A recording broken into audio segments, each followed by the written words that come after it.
யார் தயவு? ஆமாங்க, காவிரியார் தூதருடைய தயவு எனக்கு வேணும், மிகாவேர் தூதருடைய தயவு எனக்கு வேணும். அவ்வளவு நானே கோயில் போயிட்டு நரகத்துக்கு போனா யார் தயவு வேணும்? இவன் தயவு வேணும். என்ன குழம்பு இது? ஒரே குறியா இருக்கணும். பவுல் இவர் சொல்றாரு, நம்ம யோபு, அவர் என்னை கொன்று போட்டாலும் நான் அவர் மேல் அவர் கொண்டு போடுறாரு, அவருக்கால் நன்றி இருக்கணும் இருக்கணும். எனக்காண்டாங்க பையன் ஒரே ஒரு பையன் தான் நான் இறந்துட்டான். இருந்தாலும்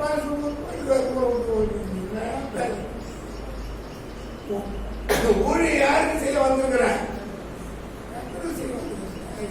நான் அங்கிருந்து வரும்போது அவன் இல்லை, இங்க வந்த போது தான் பிறந்தான். அப்ப நான் எப்படி அவனுக்காக என் ஊழிக்கு என் ஆண்டுடைய ஊழிக்கு விட்டு போக முடியும்? சொல்றாரு, கட்டி வைத்திருக்கிறார் பிசாசு, கட்டி வைக்கிறார், எவ்வளவு கட்டி வச்சிருக்கிறான். அவிழ்க்க முடியல, அதை அவிழ்த்து கொண்டு வாருங்க.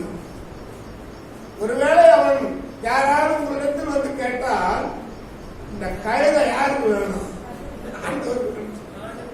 வேணும். அதுக்கப்புறம் அவர் பவனி வர்றாரு. சாந்த குணம் உள்ளவராய் ஒரு ராஜா என்ன செய்ய கழுதையின் பேர் பவனி வருது. நீங்க உலகம் முழுவதும் அதான் கொண்டாடிட்டு உங்களுக்கு தெரிய இருப்பாரு, டிவி இருப்பாருங்க, அநேகம் பார்க்க போறீங்க. இதே பாருங்க, அதை பாருங்க, எருசலேம்ல பாத்தீங்கன்னா அப்போ தனக்கு குறுத்தோர்கள் எங்கெல்லாம் வந்து குறுத்தோர்கள் தென்னை ஓலை கிடையாது, பேரிச்சம்பழம் இறந்துப்பாரு. அதுதான் இதெல்லாம் பேரிச்சம்பழத்துடைய அந்த ஓலை தான். நம்ம ஊர்ல ஃபேமஸ் எதுதான்? என்ன மரம் அந்த ஓலையை போட்டுட்டு இருக்கோம். ஆப்பிரிக்கா சைட்லாம் போய் நாங்க என்ன ஓலை தெரியுமா? பண ஓலை. மற்ற ஆள் ஒரு மட்டை தூக்கி போயிட்டே இருப்போம். எந்தெந்த ஊர்ல எது இருக்குதோ அதுதான் சொல்ற. உன்னதத்தில் ஓசன்னா தாவீது குமாரனுக்கு தேவன் இந்த பூமிக்கு வந்து மனிதர்களுடைய சொல்ற புகழ்ச்சியில மகிமைப்படுற ஆண்டு நம்மளுக்கு எப்படியும் தூதர்கள் எப்போதும் பாடிக்கிட்டே இருக்கிறாங்க, அவரை துதிச்சுக்கிட்டே இருக்கிறாங்க. அதுதான் அதனுடைய தொடர்ச்சி தான் இந்த சங்கீதத்தில் வருது பாருங்க. நீர் ஆத்மாவிடத்தில் வந்து அதை விடுதலை பண்ணும், என் சத்துருக்களின் நிமித்தம் என்னை என்ன பண்ணுங்க மீட்டு விடும்.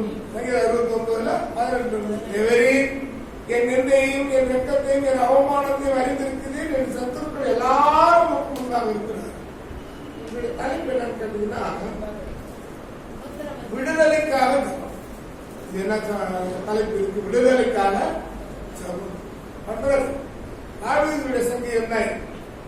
நிந்தை என் இருதயத்தை பிளந்தது, நான் மிகவும் வேதனைப்படுகிறேன், எனக்காக பரிதவிக்கிறவன் உண்டோ என்று காத்திருந்தேன், ஒருவனும் இல்லை.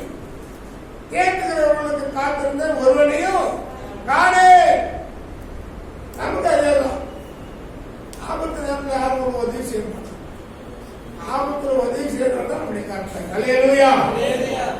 என் ஆகாரத்தில் கசப்பு கலந்து கொடுத்தார், கொடுத்தாங்களா இல்லையா? சில இல்ல. என் பாகத்துக்கு காவியை கொடுத்தார். நல்லா கொஞ்சம் புளிப்பா இருந்தா நம்ம சாப்பிட மாட்டோம், புளிக்கிறது குடிச்சு கெட்டு போன சாப்பிட்டா கூட சாப்பிட்டு இருக்கிறாங்க. பார்த்தா ஊருக்கு போனவாறு சாப்பிட்டு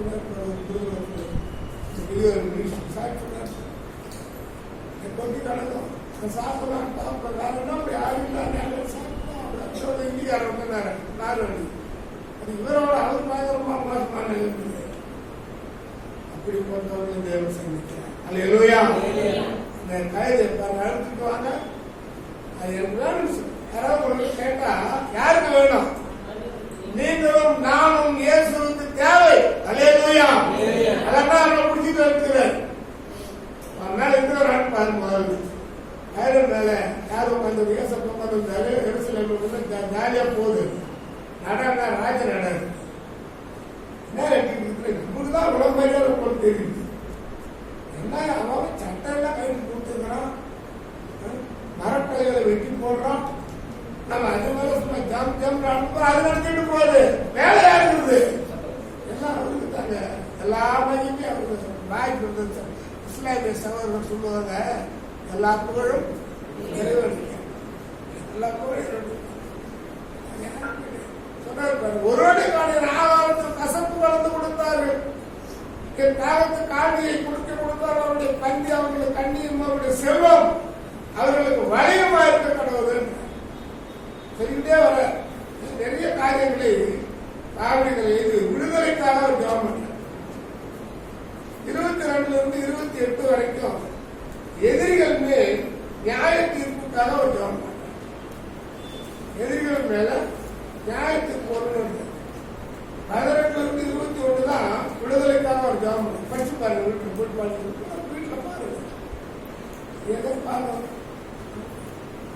நியூஸ் அதை பாருங்க, நியூஸ் எல்லாம் பயங்கரமா எலக்ஷன் நியூஸ் பயங்கரமா இப்பதான் எல்லா விஷயமும் வெளியே வருது. அதாவது எவ்வளவு சூப்பமா உருட்டுமா எல்லாமே இதெல்லாம் அங்க சொல்லாது சொல்றாங்கல்ல, நல்லவன் போல ஆமா வழி கிடையாது சொல்ற.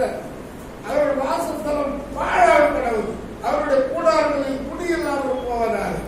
தேவநீர் அடித்தவனை அவர்கள் துன்பப்படுத்தி நீர் காயப்படுத்தினவர்களை நோக பேசுகிறார்களே அப்படின்னு அடித்தான். அவரை ஒரே அற உன்னை அடித்தவன் யாருக்கு சொல், ஞான சிருஷ்டியா எல்லாமே சொல்லுவாங்க, எல்லாமே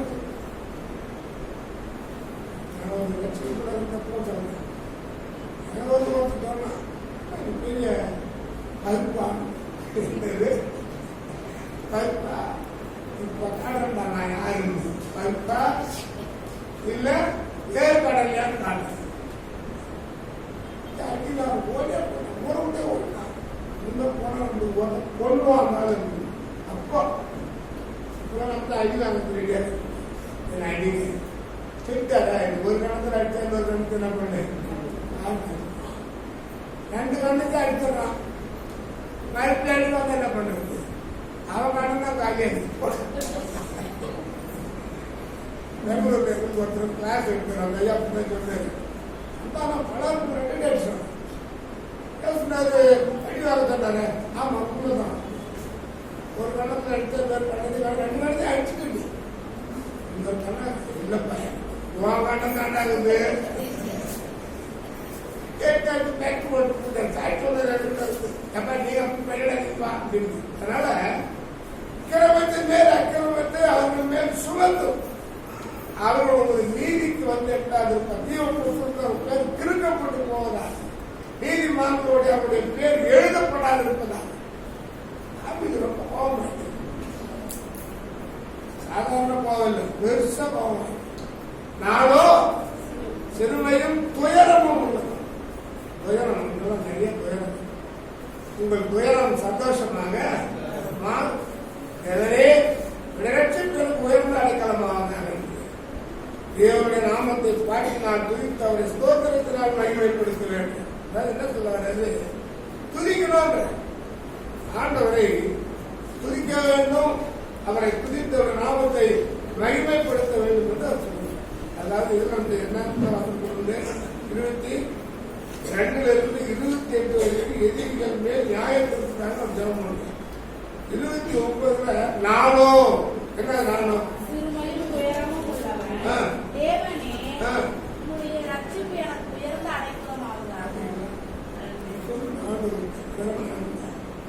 உயரம் உள்ளவங்க சிறுமையான பணம் பொருளை வச்சு நீங்க இடப்படாது திருக்க இடம் போடும்.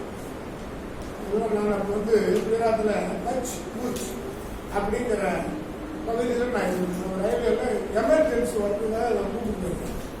அப்பதான் ஒரு பூர்வம் போச்சு ஞாபகம் அவங்களுக்கு. அதெல்லாம் ஒன்றுமே அரைமட்டமா எடுத்தாங்க. மாவட்டம் கட்ச் பூச் கடல் வரணும் எல்லாம் அழுதாங்க. போரம் பார்த்தா வீடு காய்ச்சி பெரிய ஸ்டேட். அந்த ஏரியாவிலே கட்ச் மாவட்டத்தினுடைய பெரிய அளவு ஸ்டேட் இல்லையா. நாங்களாம் போனோம், வேற வழியில் நாங்களும் அவங்க ஏற்படுத்தி போய்க்கணும். அவர் வந்து அழுது நான் போலீஸோட இருக்கேன், செப்பு கூட தகத்தை தான் நான் மேலே தகமா இருக்கேன். டேப்ல தண்ணி திருவூர் டேப்லாம் தங்க எல்லாம் தகவல் பேசுவாங்களா அப்படி ஆயிடுச்சு. உங்களுக்கு பிச்சைக்காரன் ஆயிடுச்சு. ஆனால் அந்த பிச்சை எடுக்கிறதுல இல்லை, தெருவு இல்லை, அது மொத்தம் போயிடுச்சு. என்ன அதான் மனிதனுடைய வாழ்க்கை. உண்ணவும் உடுக்கவும் உங்களுக்கு உண்டாயிருந்தால் அதுவே போதும் என்று இருக்கு. அது இல்லாத நிறைய பேர் இந்த உலகத்தை வாழ்ந்துட்டு இருக்கிறாங்க. ஒருவேளை சாப்பாடு கூட இல்லாமல் பட்டினியா தூக்குற மக்கள் ஏறாடும். சாப்பாடு இருக்கு, ஆணுக்கு ஜபம் பண்ணுங்க. சாப்பிடும் போது ஒரு ஜபம் பண்ணணும். நடுவரே, எனக்கு இந்த சாப்பாடு கொடுத்ததுக்கு ரொம்ப நன்றி. இது கிடைக்காம எவ்வளோ இருக்கிறாங்க, அவர்களும் இந்த ஆகாரத்தை புசிப்பதற்கு உதவி செய்கிறாங்க. உங்களால் முடிந்த உதவி செய்யும். நானும் சிறுமையும் துயரமும் உள்ளவர், தேவனே உங்களுடைய ரட்சிப்பு எனக்கு உயர்ந்த அடைக்கலமாவதாக அப்படின்னு சொல்லி நாளோடு நம்ம ஒவ்வொரு நாளும் தோற பண்ணி நான் என்ன பார்த்து நான் சொல்லிக்கிறேன். நானும் வந்தவரே அந்த இவன் மாதிரி சொல்லக்கூடாது. யார் மாதிரி சதிசேய மாதிரி சொல்லக்கூடாது. ஜாம நம்பினாங்க 2 பேரு.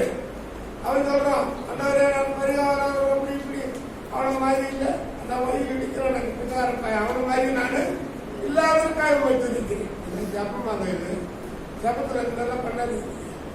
ஆனா அவன் என்ன ஜாப் பண்றான், வானத்துக்கு தன் கண்களை கூட ஏறெடுக்க துணியாமல் தன் நாய்க்கு அழித்துக் கொண்டு தேவனே ஆவியாகி என்பே கிருபையாய்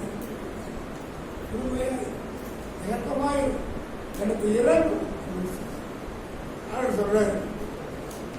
2 பேத்துல அவன் அல்ல இவன் அல்ல, அவனே ஆசிரியர். நீங்களும் நானும் அந்த கேட்டகரிக்கு வரணும். இதெல்லாம் போச்சு. சொன்னாரு 30 இருந்து 36 வரைக்கும் துதிக்கிறேன்.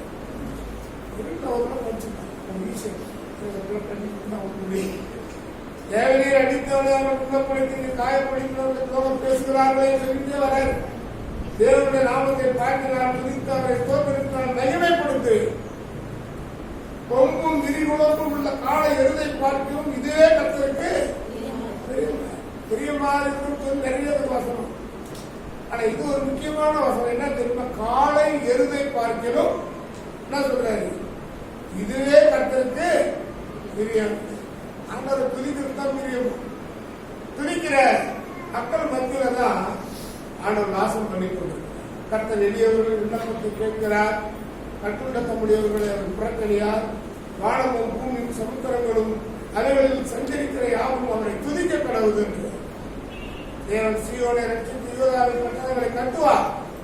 அப்பொழுது அங்கே குடியிருந்து அதை சுதந்திரித்துக் கொள்வார். உங்களுக்கு நடந்தார் பிராமிஸ் பண்ணி வச்சுக்கிறார். செய்வார் ஆண்டவர். நீ ஒன்றுமே இல்லைன்னு சொல்லி நினைக்காது, செய்வார். அடுத்தது சொல்றார், அவருடைய ஊழியக்காரரின் சந்ததி அதை சுதந்திரித்துக் கொள்வார்கள். அவருடைய நாமத்தை நேசிக்கிறவர்கள் அதில் ஆசிரியர். ஊழியக்காரன் பாரிசுக்கு மட்டும்தான் சொல்றாரு. அப்படி இல்லை, ஊழியக்காரன் எல்லாருமே தான். நீங்களும் நானும் செய்யறோம், ஊழியம் செய்யணும். அந்த வசனம் என்ன போடுறது? அந்த கத்தையை படிச்சுக்கல, அது மட்டும் படிங்க. எதிரே இருக்கிற கிராமமா பண்ண பாருங்க, எதிரே இருக்கிற கிராமத்துக்கு போங்க. போன உடனே ஒரு கழுதையையும் அதனோட ஒரு குட்டியையும் கட்டியிருக்க காண்பீர்கள். கட்டி வச்சுக்கிறாங்க. கிராமத்துக்குள்ள தான் எல்லாமே இருக்குது. சபை கூட இதெல்லாம் சிட்டில ஆரம்பிக்கிறாங்க. கிராமத்துக்கு போக வேண்டும். உங்க கிராமத்துக்கு நீதான் உத்தரவாதி. பெட்ரோல் ஸ்டேட் நீதான். உன் கிராமத்தை பத்தி ஒன்று தான் கணக்கு கேட்பார் ஆண்டவர். என்னை பத்தி எனக்கு தெருவுக்கு நான் கவர்மெண்ட் உட்காந்துக்கிறேன். தெருவு மக்கள் ஆரம்பிச்சு போனாங்க. ஒன்று வந்துட்டு வரும். எல்லாரும் தேவன் கொண்டு வருவார். அவரால் கூடாது ஒன்றுமே இல்லை. ஹல்லேலூயா. இதுவே நம்ம பேசுறது கூடாது, அதுவும் தப்பு தான். ஆனால் ஐயா டைம் வந்துருச்சு. அதனால இப்போ நம்முடைய வார்த்தைக்கு நேராக நடந்து போகலாம். வீட்டில் போய் படிய மத்திய 21 ஆண்டவர் என்ன சொல்றாரு? எதிர இருக்கிற கிராமத்துக்கு சுவிசேஷத்தை சொல்லணும் சொல்றாரு. சுவிசேஷத்தை அறிவிக்க வேண்டியது தலைமையில் விழுந்த கடமை. அப்படின்னா என்ன பண்ணணும்? 2வது, நான் சுவிசேஷத்தை அறிவிக்காவிட்டால் என்னாச்சு? எங்க மட்டும் விட்டு நீ தப்பிச்சு வாங்க. இந்த மாதிரி கை வயது தலையில் தெரியும் உங்களுக்கு. சுவிசேஷம் மருந்து. அதனால ஆண்டவருடைய பிள்ளைங்க நல்ல வார்த்தை நமக்கு கூடுமானால் சொல்றாரு எபிசி. உங்களால் ஆண்டு கூடுமானால் நல்ல வார்த்தை, கெட்ட வார்த்தை உங்க வாயில் புறப்படவே கூட. அப்படி கெட்ட வார்த்தை வந்ததுன்னா என்ன செய்யுங்க, இந்த 2 கேப் தள்ளுக்குது இல்லை, அந்த இடையில நாக்க வச்சுருங்க, போடுது அமைதியா. நீ அதுதான் பெரிய விஷயமா இருக்கு. உங்க வாயில அது வரக்கூடாது. உலகத்தை வாயில் நிறைய ஒரு குழப்பம் நிறைய. அதனால கெட்ட வார்த்தை பேச கூடுமான வரைக்கும் எதிரே இருக்கிற எதிர்க்கு எல்லாருக்கும் இந்த சுவிசேஷம் சொல்லுங்க. உங்க ஊர்